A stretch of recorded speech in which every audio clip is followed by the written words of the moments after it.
On the evening of August 23, 2000, Gulf Air Flight 072, an Airbus A320, was on its final approach to Bahrain International Airport.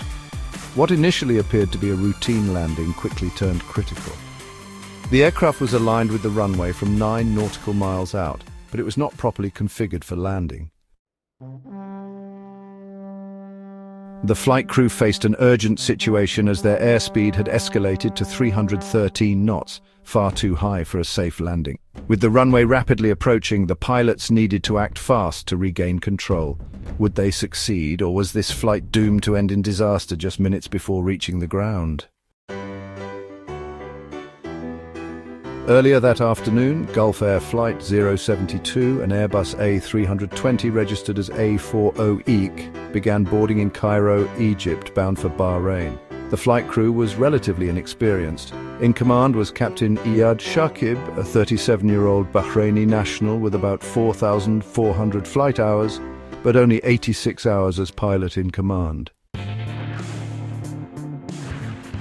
He was joined by First Officer Khalaf al-Alawi, a 25-year-old Omani pilot with just 608 total flight hours. Initially, Alawi had failed his Airbus A320 proficiency check, particularly struggling with landing and engine failure procedures. After additional training, he passed and began flying with Gulf Air. Colleagues described Captain Shakib as professional, responsible, and knowledgeable, while First Officer Alawi was considered reserved and timid. For this flight, Captain Shakib was the pilot flying, while Alawi was the pilot monitoring.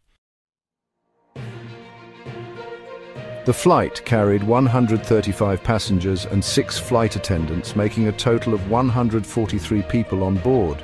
The passengers represented 17 different nationalities. Due to a 52-minute delay caused by an incorrect gate assignment, the flight departed later than scheduled, pushing their arrival into the darker evening hours. Once airborne, the aircraft climbed steadily into the night sky. By 7:21 p.m., Flight 072 was descending towards Bahrain, communicating with air traffic control in Dammam, Saudi Arabia, about 30 nautical miles from the airport. The crew received clearance to descend to 3,500 feet and contact Bahrain approach for final instructions. However, a misunderstanding arose when Captain Shakib incorrectly believed they were cleared to descend to 7,000 feet. This error led to a significant deviation in their descent profile, making it difficult to reduce speed in time for landing. As they neared Bahrain, the controller instructed them to descend further to 1,500 feet and report when established on the final approach for the VOR DME instrument landing procedure. This approach required precise altitude and speed adjustments at specific points, guided by radio signals from a ground-based navigational beacon. Although visibility was clear that night, meaning external references were available, the pilots struggled to stabilize the aircraft. By 7:25 p.m., Flight 072 was aligned with the runway, but still traveling at 313 knots, far too fast. At 5 nautical miles from the runway, they should have been fully configured for landing with landing gear down and flaps extended, but they were not. Instead, they were descending rapidly, struggling to slow the aircraft. As they passed 1,678 feet at 224 knots, the captain called for flaps and landing gear deployment, but it was too little, too late. The aircraft was still not properly configured when it reached the final approach fix. At this point, standard procedure dictated executing a missed approach, circling back for another attempt. However, Captain Shakib opted for a visual approach instead, disconnecting the autopilot and flight director while keeping auto throttles engaged. He then realized they couldn't land safely and requested permission to perform a 360-degree left turn to lose altitude and speed. The controller approved, but this maneuver was risky. Instead of following the standard missed approach procedure, which would have involved climbing to 2,500 feet and re-attempting the approach in a controlled manner, the captain initiated an unstructured turn without briefing his first officer. During this turn, the aircraft's altitude and bank angle fluctuated significantly. The captain called for flaps to be set to full, an unusual decision since flaps full is typically used in the final stages of landing, not during maneuvering. This increased drag and complicated the turn. Observing the aircraft from the control tower, air traffic controllers found the turn unusually tight and erratic. At 7:29 p.m., as Flight 072 completed its turn, the captain attempted to realign with the runway but realized they had overshot it.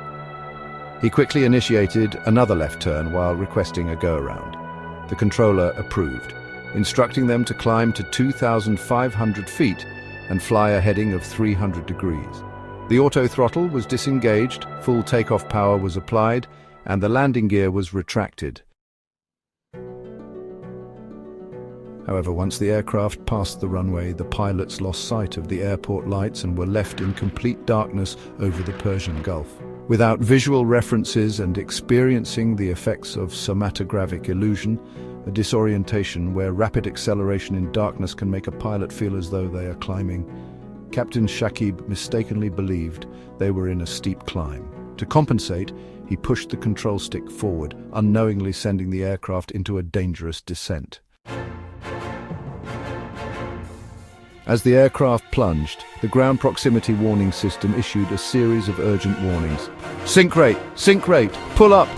Instead of reacting immediately, the captain first called for the flaps to be raised. He then attempted to correct the pitch, but the response was inconsistent. The aircraft continued its uncontrolled descent until seconds later it crashed into the Persian Gulf, killing all 143 occupants instantly. News of the crash shocked the region.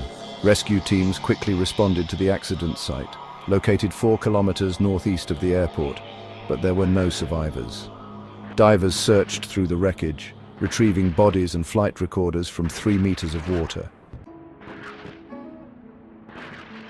The official investigation, conducted by Bahraini aviation authorities and released on July 10, 2002, revealed multiple contributing factors. The delayed departure and nighttime flying conditions likely increased stress and cognitive overload for the crew.